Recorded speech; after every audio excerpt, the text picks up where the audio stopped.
era el momento en el que hicieron su primera comisión, trabajaron su primera proyecto o plan de comunicaciones. Para mí es un poco importante esto porque quiero hacerlos imaginariamente retroceder a ese momento en el que nos habíamos puesto en el corazón la misión de cambiar el mundo a través de la comunicación, de cambiar nuestro entorno, de hacer que nuestro trabajo sea un elemento de transformación social, de inclusión social. La comunicación per se es uno de los instrumentos de inclusión social más natural y mejor armado para lograr una equidad en la forma de vida de las personas. Entonces, si ustedes logran hacer conmigo ese ejercicio de retroceso genealógico hacia nuestros orígenes, van a encontrar en ustedes mismos una predisposición especial para escuchar lo que quiero comentarles ahora, que tiene que ver con una visión de comunicación de las políticas de inclusión social, desarrollo sostenible y calidad de vida. En realidad es un pretexto. Yo quiero hablarles de comunicación y el tema de inclusión dentro de este contexto. Podemos pasar a la siguiente. El desarrollo en el cual está inmerso el tema de la inclusión social tiene ahora una relación de discusión, de debate, en el que está presente los distintos contextos en los cuales el desarrollo ocurre, como ocurre también la comunicación. En el contexto global están las metas de desarrollo del milenio. El Perú está bastante bien ubicado en el proceso de logro de algunos de sus indicadores más importantes. El desarrollo como concepto está vinculado a la idea de ampliación de libertades. Seguramente nuestra siguiente expositora nos va a hablar un poco de eso también.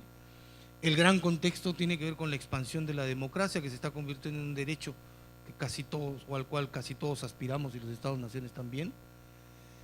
Y el desarrollo, precisamente porque está vinculado a la idea de ampliación de oportunidades y de libertades,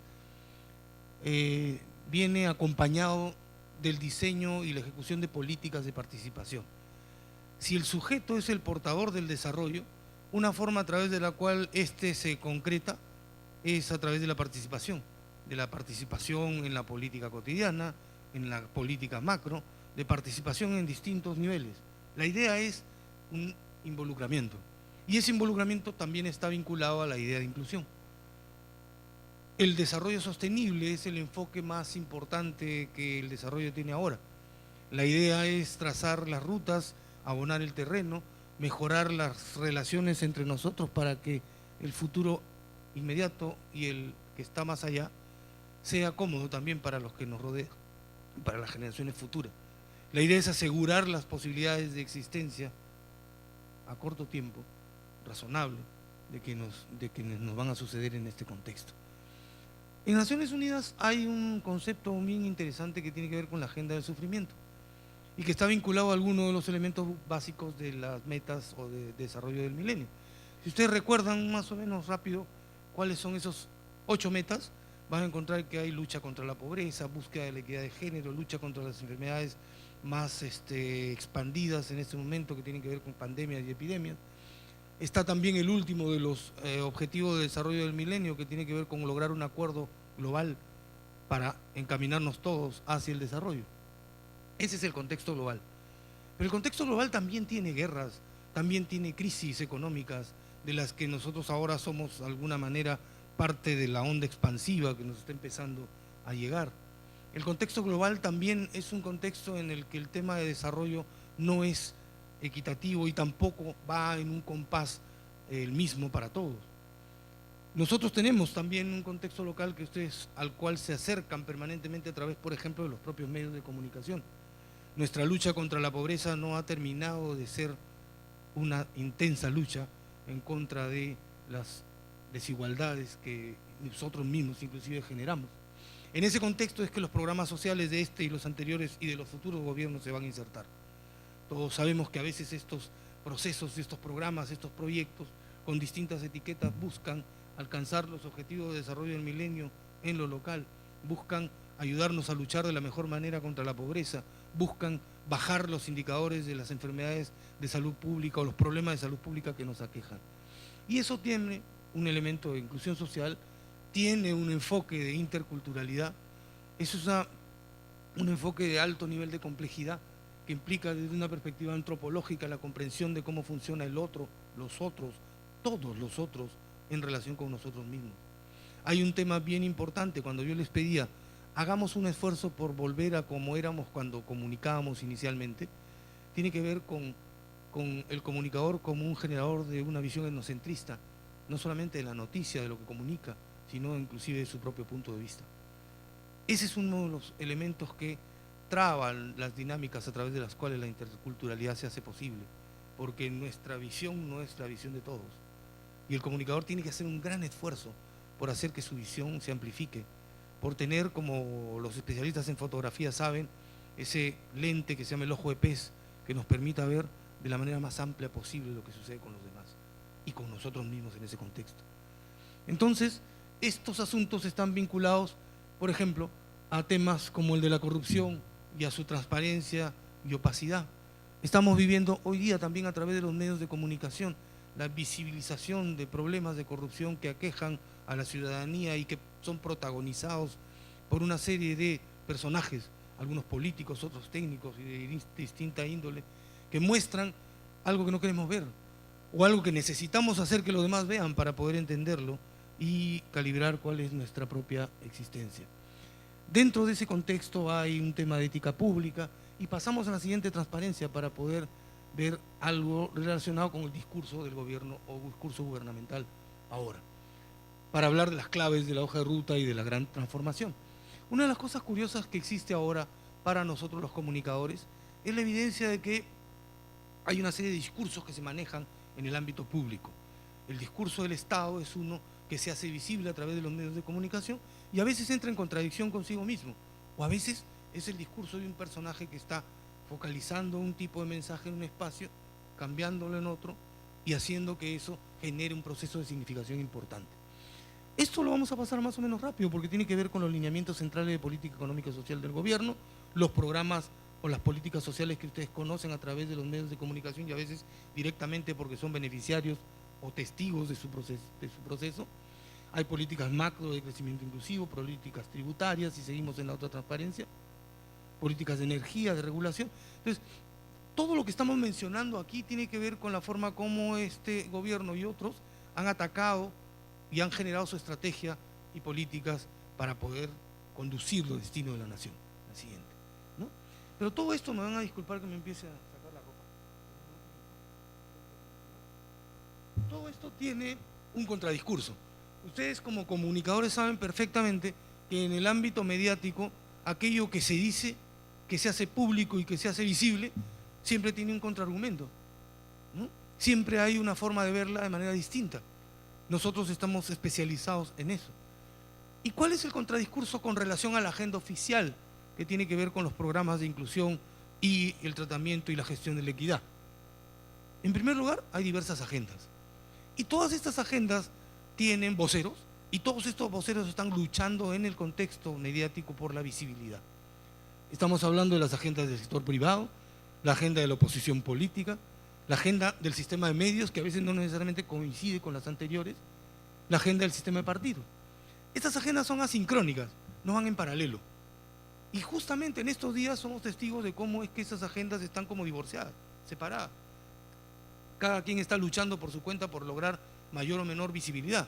O empieza a ocurrir una cosa muy interesante, el paquete de alianzas que implica la posibilidad de tener visibilidad a través de la gestión de alguno de los poderes fácticos para alcanzar esa visibilidad.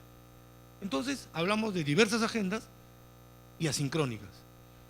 Hay otros ámbitos, otros países, donde se genera una concertación política, una concertación económica, una concertación mediática, para que los discursos relacionados con el tema de inclusión sean armónicos, tengan una direccionalidad definida, se manejen a partir de un consenso entre las diversas agendas con el objeto de generar consenso, inclusión inclusive dentro de quienes pretenden generar inclusión.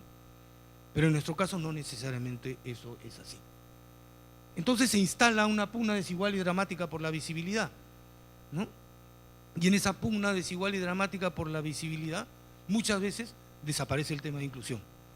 Yo en la mañana, antes de venir por acá, vi en el noticiero, o los noticieros, que tiene la mala costumbre de poner siempre en su primer segmento lo peor de lo que ocurre en nuestra sociedad. Vi morbosamente un buen rato una pelea de dos mujeres en San Juan del Lurigancho por el amor de un tipo que estaba encarcelado. Yo no sé si a ustedes les interesa ese tema. A mí me interesa la inclusión, pero eso nunca está presente, por lo menos en el primer segmento de los medios de comunicación y sobre todo los noticieros de la ciudad, de esta y de todas las ciudades en el país. Entonces, esa pugna dramática por la visibilidad se convierte en una especie de discurso monocorde en la que desaparece lo social y aparece lo más conflictivo. Está presente lo delictivo, está presente el secuestro, están presentes los problemas de seguridad, está presente ropigliosis. Y entonces estamos frente a una situación en la que hay un desequilibrio. Y una de las cosas que es absolutamente cierta con relación a la comunicación masiva es que ésta se convierte en un referente importante a través de la cual ustedes, nosotros y la ciudadanía construimos nuestra visión del mundo. Entonces piensen ustedes en función de qué visión del mundo está construyendo nuestra ciudadanía a partir del contacto con esos elementos visibles a través de los medios de comunicación. Una cosa dramática es que la agenda ciudadana está fuera de los canales regulares de comunicación y además aparece estigmatizada cuando aparece. Entonces la ciudadanía no está, los problemas de la ciudadanía tampoco, o los problemas de la ciudadanía son los problemas de estas dos chicas que se pelean por un preso que está dentro de la cárcel, ¿no? O son los atropellos, o son este tipo de cuestiones que terminan siendo en la vida cotidiana una especie de anécdota que es realzada por los medios de comunicación. Eso tiene, por razones obvias, un pecado, que es generar la visibilización de lo perverso y el ocultamiento de lo virtuoso, ¿no? ¿Saben ustedes que José Granda, se llama nuestro ajedrecista, hace 2 semanas ha estado ganando campeonatos extraordinarios como gran maestro? Sin embargo, las cosas que ocurren en combate son mucho más importantes y más visibles, ¿no? Entonces estamos frente a una situación cuyo planteamiento es profundamente inequitativo. Y yo sostengo siempre que la comunicación es lo más inclusivo que hay, cuando obviamente está bien manejada por ustedes. La siguiente, por favor. Otra de las cosas que ocurre es, como les había dicho hace un momento, en otros contextos, y a veces en el nuestro, a veces, las distintas institucionalidades y poderes fácticos coinciden en generar una agenda importante y eso implica un consenso que lleva adelante procesos de desarrollo. Pero no siempre ocurre así. En nuestro contexto lo común es que la agenda de los poderes fácticos no es sinérgica, no sirve, no suma, resta más bien. O se pone en un lado de la balanza como fiel para inclinarla para el favor de algunos poderes fácticos. Y producen una cosa que en la teoría de la comunicación desde hace muchos años se sigue rescatando como importante, que es la generación de sensaciones e imaginarios narcotizantes. Yo tengo una tía que se llama Kechi, vive en la Avenida Canadá, en Lima, y mi tía no quiere salir a la calle, porque hace unas semanas salió un reportaje de la presencia de unos cogoteros a 2 cuadras de su casa. Un asunto que en principio no era cierto y que generó pánico urbano en esa zona. Mi tía, que tiene casi 80 años, se ha visto enfrentada a un peligro dentro de su comunidad y ha alimentado un imaginario social que la lleva hacia el interior. Priva de su presencia los espacios públicos y hace de los espacios públicos espacios peligrosos. Muchas veces nosotros estamos, entre comillas y desde el argot delictivo, en combinación involuntaria e imaginaria con estos sujetos que hacen de la ciudad un espacio peligroso. Yo desde Lima, por ejemplo, he recibido un montón de recomendaciones para transitar por Trujillo. Me llamó mi abuela y me dijo: cuidado con los taxis que tomas, te pueden secuestrar. Y ya quisiera yo escoger quién me secuestre. Pero se dan cuenta ustedes que eso forma parte de un imaginario nacional que circula en torno a la ciudad en la que ustedes habitan, que siempre ha sido una ciudad maravillosa, que siempre ha sido la capital de la primavera, pero en la que por razones obvias hay un imaginario narcotizante que está cambiándole la etiqueta y poniendo una de un carácter perverso. Y eso implica también entre los comunicadores una explosión de una serie de referentes sin balances éticos, porque los malos terminan apareciendo como buenos y dan como resultado una confusión perversa. No es esto nuevo para nada. Yo no estoy contando una situación inédita, sino todo lo contrario. Hace años programas como Risas y Salsas, algunos de ustedes lo recordarán, entronizó a algunos personajes que se convirtieron en paradigmas de la viveza criolla. Y el Perú resultó ser un espacio donde si uno no era pendejo, no era peruano. Y eso está terminando de cuajar en ese contexto en el que este asunto hace de la relación entre inclusión y exclusión un asunto conflictivo. La siguiente, por favor. ¿Cuál es el escenario reciente? Aquí vamos a hablar rápidamente de asuntos que están formando parte de nuestra vida cotidiana. Fuerzas políticas enfrentadas prematuramente, estamos en el 2016, está 3 años de nosotros y ya estamos en plena campaña política. Revocatorias en curso, pedidos o indultos con pedidos negados y reacciones violentas. Nosotros con Segundo tenemos un pata que es un congresista ecuatoriano que estuvo la semana pasada en Lima y el tipo nos decía, ¿qué pasa con ustedes? La televisión de ustedes echa fuego, ¿no? Porque una de las cosas o de las imágenes recurrentes era Keiko Fujimori renegando porque no le habían dado el indulto a su papá y el hermano también. Entonces, él me decía, ¿qué imágenes tan violentas? ¿Cómo pueden poner eso en televisión? Y para nosotros eso es un asunto legitimado, naturalizado, y termina siendo verdaderamente duro. Tenemos también problemas de inteligencia mediática y del Estado. Problemas de inteligencia relacionados con aquellos que tienen una fuerte vinculación con la seguridad nacional. Pero en realidad estos problemas de inteligencia también son problemas de desinteligencia mediática, porque lamentablemente para nosotros los ciudadanos, los medios de comunicación nos están obligando a ver las entretelas de la vida gubernamental. Y ese es un asunto que no tenemos por qué ver. ¿Ustedes cuando ven telenovelas les gustan que les pasen cómo las hacen? No. A ustedes cuando les cae una cortina de humo por delante, ¿tiene sentido que revelen cómo es que se produce? Pierde hasta su magia. Y eso también tiene un alto nivel de perversión.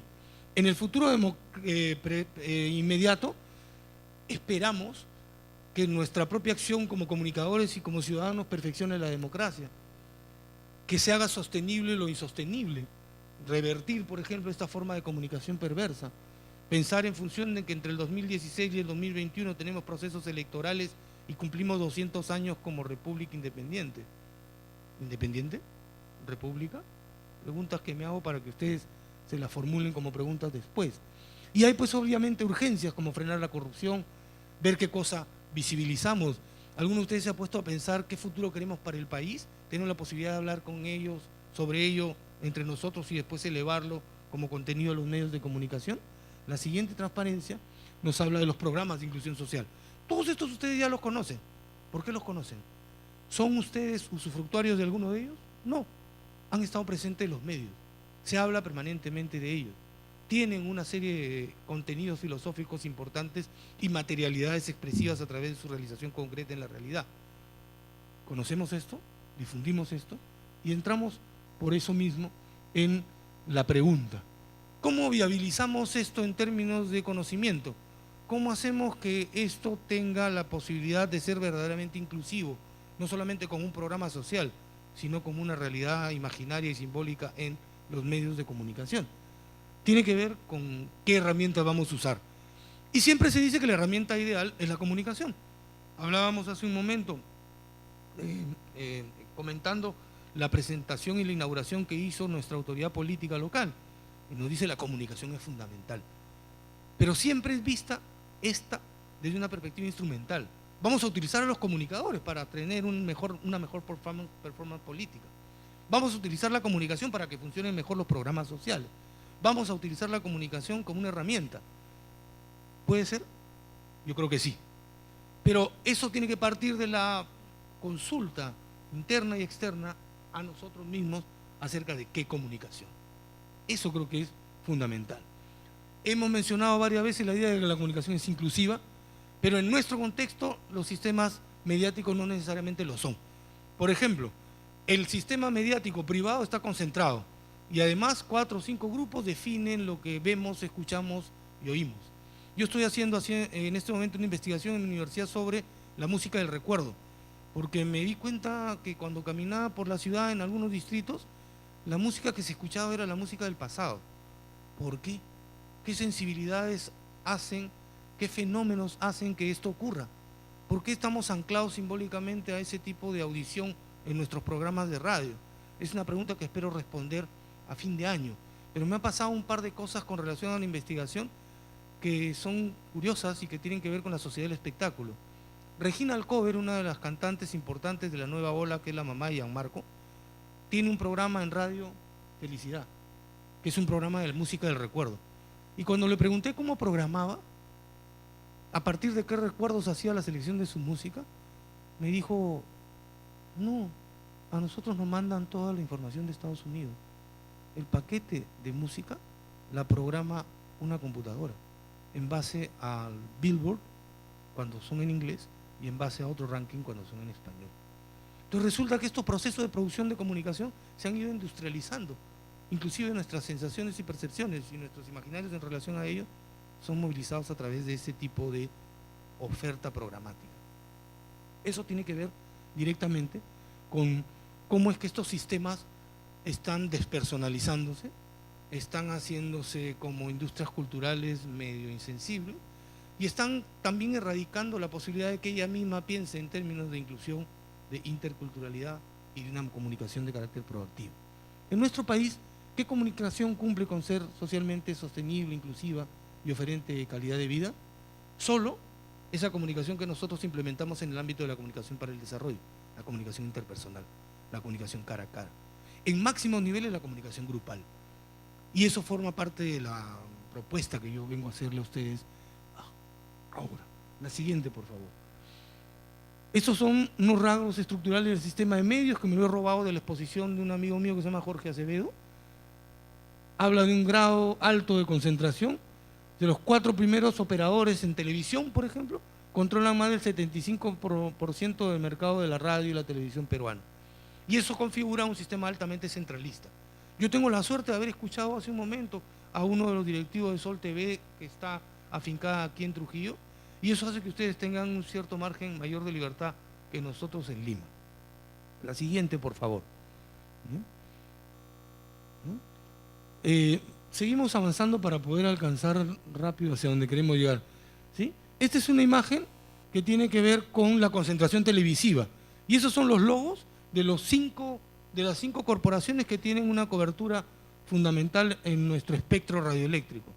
Ahí no está el IRTP, por ejemplo, porque está fuera de la investigación de IVOPE y porque es mejor que no se mezcle con ellos para competir de mejor manera con una comunicación de mejor carácter. ¿Podemos avanzar, por favor, la presentación? Un poco más, un poco más. Vamos a ir concluyendo.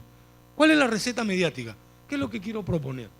Primero, que la paradoja inclusiva y excluyente de la comunicación sea pensada por ustedes comunicadores para que generen estrategias propias de revisión de este asunto. Tenemos que buscar que esta paradoja sea revertida a través de lo que nosotros en comunicación conocemos como comunicación pública. La siguiente, por favor. ¿No? ¿Y qué es comunicación pública? ¿Qué tipo de comunicación queremos proponer? Desde nosotros mismos. Una comunicación consensuada y democrática que por lo menos sea capaz de revertir el flujo de comunicación que generan estas corporaciones mediáticas. Una comunicación equilibrada económica y editorialmente. La torta publicitaria del Estado más o menos fluctúa entre 300 y 400 millones de soles. Y en este momento, no sé si ustedes ya se dieron cuenta, ya se empezó la batalla en contra de la posibilidad de generar comunicación pública a través del IRTP. Los medios de comunicación privados han puesto el grito en el cielo cuando se han enterado que el canal del Estado tiene o está pretendiendo generar un canal de noticias. Y la batalla en realidad no es una batalla por informar mejor a la población, sino por el control de la inversión publicitaria del Estado y la inversión publicitaria privada. Nosotros apuntamos a una comunicación equilibrada, económica y editorialmente, además a una comunicación trascendente en la que combate y esto es guerra, tenga gente que sea capaz de responder cuándo fue que se fundó la República, por lo menos, ¿no? Además, generar una comunicación complementaria. No es un proceso en el que se trata de eliminar la comunicación privada, sino de generar otra vez una equidad en el contexto del mercado simbólico nacional. Complementar la comunicación privada y comercial para que ninguna de ambas sea hegemónica, sino más bien armónica y con una comunicación de carácter propositivo. La siguiente, por favor. ¿Cuál es el proceso que podemos implementar para lograr juntos que esto ocurra? Primero, voluntad política, que parece que sí la hay. En segundo lugar, hay que construir consensos, y Hablemos es una de las herramientas para generar este consenso imprescindible. Pero que estos consensos además sean intersectoriales y públicos y privados. Ya me comentaron por ahí en tono de chisme que la Asociación Nacional de Radio y Televisión ha ido a tocarle la puerta al Estado para decir cómo hacemos. Ojalá que esa actitud sea una actitud no de copamiento y no de angurria, sino más bien de apertura y de generosidad.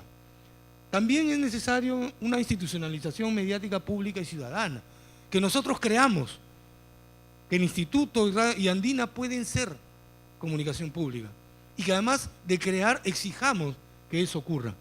Y para eso tenemos que interpelar diferentes referentes, Argentina, Ecuador, Europa, Holanda, España, cuyos modelos de comunicación pública son fácilmente estudiables e interesantemente replicables, mixturados en una propuesta local.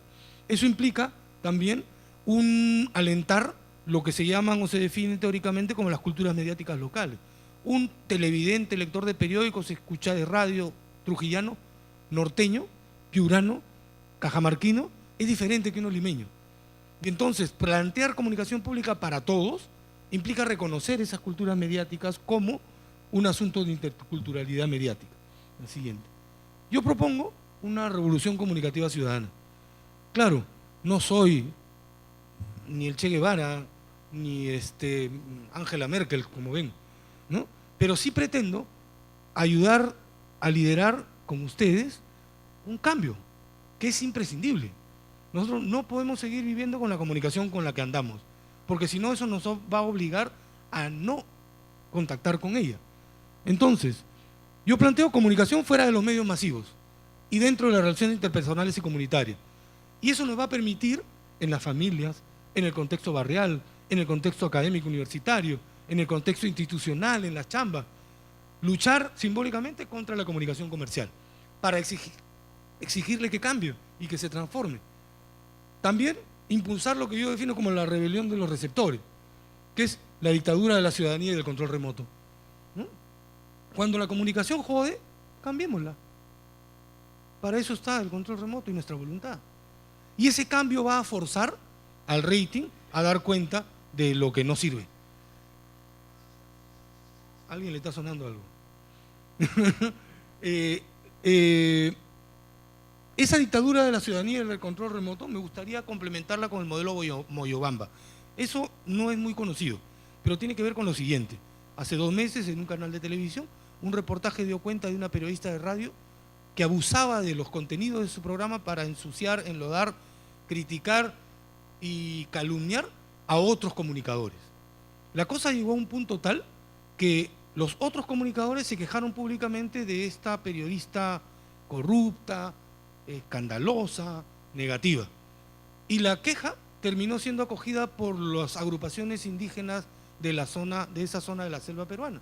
El resultado final fue una manifestación en la puerta del canal y de la radio, en la que los representantes más importantes de la ciudadanía le pidieron al dueño del canal que dé de baja el programa y que saque de a esa periodista. Ese modelo es un modelo de participación ciudadana. Es un modelo extremo. Sacaron a la periodista. Yo estoy seguro que se lo merecía. Pero ese modelo de participación ciudadana es el que yo defino como modelo Moyobamba y que creo que debiéramos utilizar para funcionar mejor en nuestro contexto, ¿no? Por último, hay que apuntalar el paradigma de la comunicación propositiva, que parte de la pregunta de qué comunicación queremos nosotros para qué futuro. Vamos o estamos a puertas de cumplir 200 años como república y este es un debate que no se ha dado, pero que tiene un nombre y se llama comunicación pública. Es algo que me gustaría compartir y que en algún momento debiéramos convertir en un consenso o en una discusión entre comunicadores y después con la ciudadanía para poder implementarlo en el espacio público y en el espacio privado. ¿Bien? Muchas gracias.